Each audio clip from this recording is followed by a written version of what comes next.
engine optimization comes into play. Look at the world and how interconnected it is, right? All you want to do is seed content. But seed content is not just about making a video or making a case study or making a white paper and keeping it on your YouTube channel or on your Facebook page or your Twitter handle and being happy about it. No, they work in a very integrated manner. And unless you're able to see the big picture behind this whole thing, you will not see rewards coming out of this whole thing. Now, what has happened? This content has been placed in the right place. This guy has noticed you and searches for this company and says, very interesting company, let me know more about them.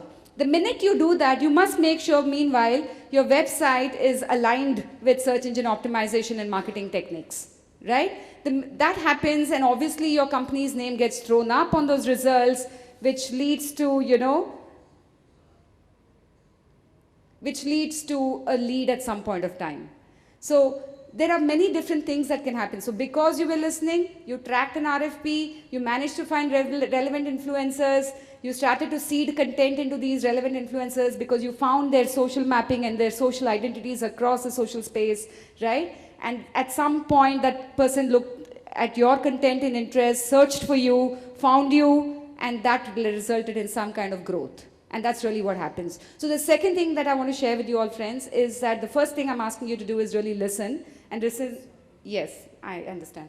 The second is really to go out there and populate your assets in a very strategic way so people can track you and you know what you're doing in the process of populating these assets. And the last thing that I want to tell you is that while you populate assets, you need to also push proactive campaigns into the social space, right? I'm going to take a quick example of Microsoft, one of the brands that we manage. This whole piracy bit is so big in the software industry.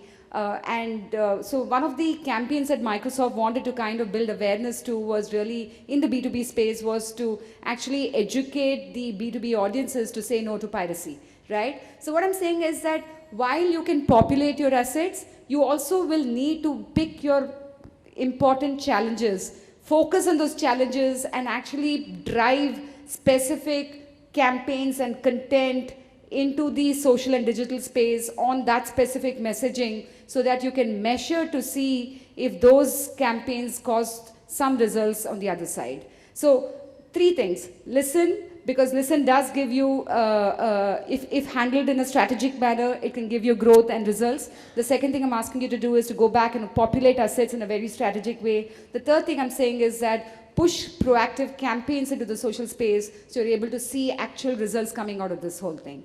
Yeah? So in summary, your business users all over the digital social space, so it's not just a consumer phenomena, it's there. So listen to this user, populate relevant assets, and push specific campaigns so you can see results out of this whole thing. Thank you.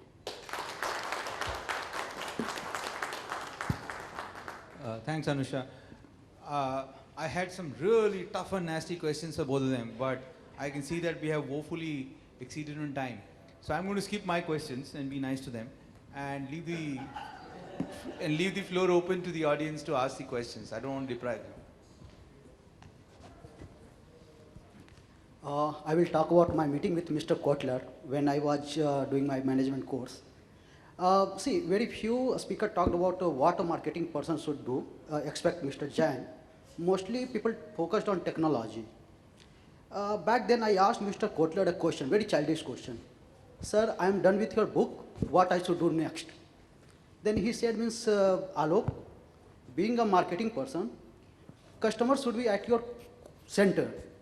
And you should convert his needs into the demand by STP and the right mixture of P's. That was his answer. Then I asked him, okay, sir, then what should be the role of technology? People are talking about, that time it was just Web 1.0. So I asked him, what should be the role of technology in doing this? Then he said today marketing people are a bit jittery. They just run behind the technology. They don't know whether this technology will last longer or not. Today what you are talking about, whether it is Facebook or social media, what I feel few years back, print new technology I will talk today. I hope Mr. Swami will listen to it and give me opportunity. I think during the 6th World Marketing Congress, these technologies will feature into that.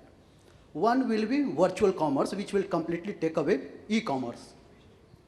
Why I'm saying, why? Because see. Alok, you need to get your Okay. question. And second thing means the next thing which will become a very big technology, that will be audio analytics. What Facebook or LinkedIn, which you are talking about listening, these are based on textual analytics. The next data will come on voice, Alok, audio analytics, what and that is will your replace all question? these Can you be things. Thank specific? What's your question? Okay, so my question is that means, do you really believe this e-commerce, whatever technology we have talked today, whether it is e-commerce, Facebook, LinkedIn, will last 2 years down the line? Do you see it? That is my question. Frankly, if you ask me my view, who cares? I think the question is, we are marketing for today. We are not marketing for posterity. And I'm just saying we should use those technology which today serves our purpose. I think, this is a real-time world. As marketeers, I think we need to be very selfish right now. As it is, we have the challenge of learning something new every day. Just reap every possible benefit that you can get from everything. Yes, there will be many new things coming up every single day.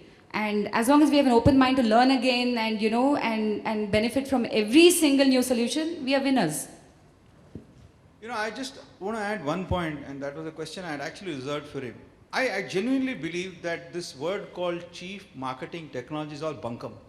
It is all the technology guys trying to take over marketing. I wonder why they didn't call it, technologically savvy marketeer. Why should they? So, one is a left brain, one is a right brain, and I think both are important. What is more important, and since this is a marketing forum, I can dare say that what is needed is for marketeers to understand, appreciate, and learn how to use technology better to serve their purpose. It's not the other way around. So I genuinely believe that chief marketing technology is all nonsense. I don't believe in it at all. I think marketeers have to learn technology, learn how to use technology, and not the other way around. Next question? Yes, sir.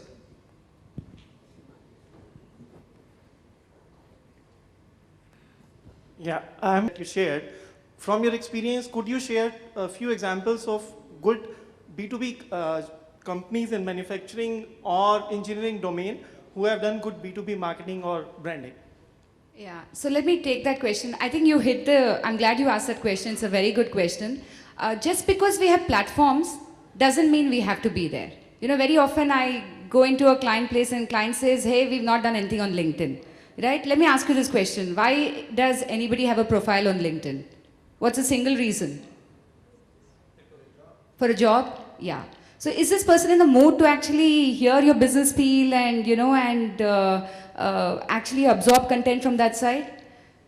Why is anybody on Facebook? Facebook is a very light social networking platform. I'm there to wish my friend, I'm there to gossip, I'm there to look at somebody else's family who's grown richer, who's got a car. That's the reason why I'm there on Facebook. Now this is a mindset. If you're in Facebook for this mindset, what is the role of a steel company on Facebook? I think we all need to ask this question. So just to answer your question, if I were a steel company, for example, I would probably fragment my platforms and look at, let's say, Facebook as a more employee engagement, investor, stakeholder-led platform, which means as a steel company, I still have another ecosystem that I serve other than customers, right? Which is your employees and your investor community and all that. Now, those kind of people would probably look at light content. CSR plays a very big role there. Great place to work, for example, ethics, sustainability. So you take on these kind of subjects on Facebook, which are lighter and people can absorb. While you'll probably take on a lot more serious content on Twitter, or SlideShare, for example, or infographics, for example, or blogs, for example, right?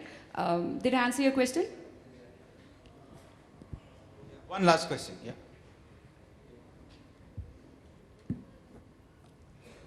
Ashok जी, एक advertiser के रूप में हम लोग बहुत बड़ी तादाद में रूरल मार्केटिंग करते हैं और अभी रूरल मार्केटिंग में B2B बिजनेस को सफल करने के लिए कंपनीज़ की नेटवर्किंग नहीं है और जो युवा लोग बिजनेस से जुड़ना चाहते हैं, नेटवर्किंग ना होने के कारण काफ़ी असुविधा का सामना करना पड़ता है। क्या अनुषा जी आप बता सकती हैं कि आपने जहाँ पे मोबाइल कंपनीज की नेटवर्किंग नहीं है पहाड़ों में, रूरल्स में, उसके लिए भी बिना नेटवर्किंग के कोई सिस्टम आपने डेवलप करा है ताकि हम सफलतम तरीके से इस अपनी एडवर्टाइजिंग एजेंसी को ग्रोथ दे सकें और भारत को आगे बढ़ा सकें? मैं राजेश को इनवाइट करना चाहूँगा. You might like to talk about Kan Khajur? That was more with the mobile networks. Yeah, but he's talking about There are no mobile networks. Okay, I'll take it. So let me try and answer that question. I think today mobiles plays a very, very big role. Like I said, 943 million, almost all feature phones are getting smarter. Internet seems like a very common thing on most mobiles. So through mobile marketing, you can reach out. WhatsApp is doing extremely well. In fact, I know a lot of my customers who use WhatsApp to reach their rural markets, dealers, to connect with them on content. But it is a challenge. I agree with you. Wherever there is no networking, there is a challenge, and that is the challenge of India right now. And if you realize, even recently when Mark Zuckerberg was in India, I think Mr. Modi asked him to help him set up rural networks, and they're looking at drones. This is the area of development that's required in India. But having said that, sir, it's not so bad like we think it is. If 34% sales came from tier 2, tier 3 and e-commerce transactions, let me ask you a question. IRCTC, right, where train bookings happen, last year, what do you think was the turnover? And you know who's booking, right? Bookings are not obviously just urban customers on train bookings, right? They're coming from all over India, everywhere.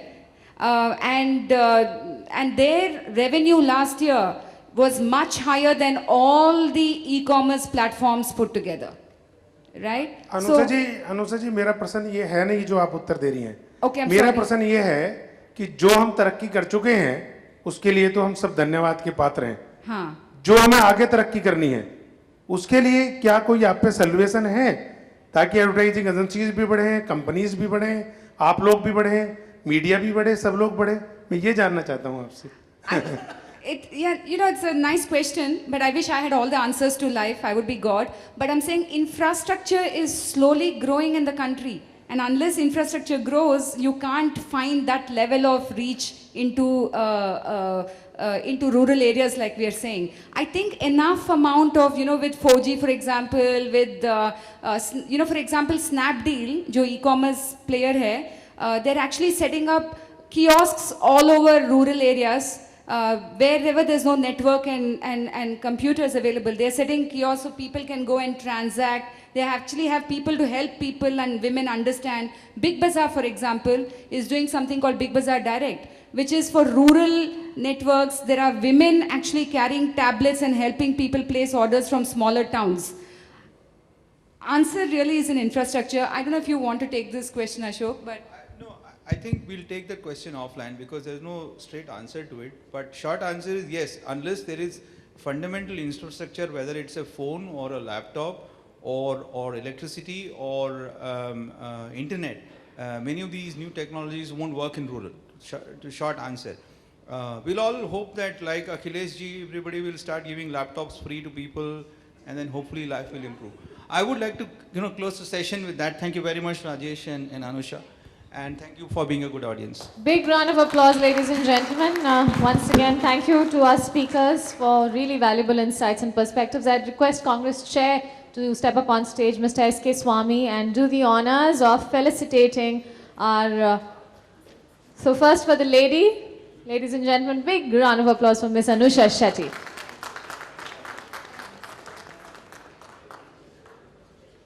A big hand for our session chair, Mr. Ashok. All right, the speaker, Mr. Rajesh Jain, Mr. Ashok Venkatramani, and now finally Mr. Rajesh Jain.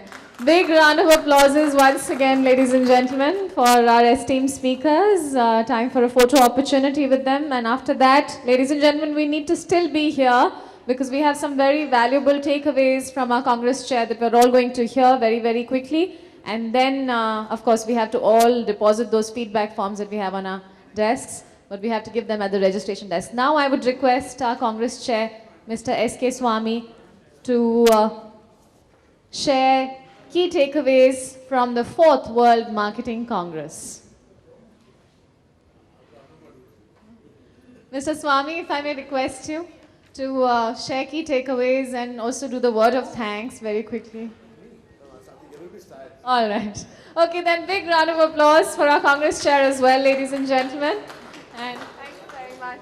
Thank you very much for being an integral part of the 4th World Marketing Congress brought to you by IMA. And we thank our sponsors once again, ABP News, Z Entertainment, and of course our knowledge partner, Equator Value Advisory. Thank you very much, ladies and gentlemen. Do remember to give us your feedback forms at the registration desk, duly filled. Thank you.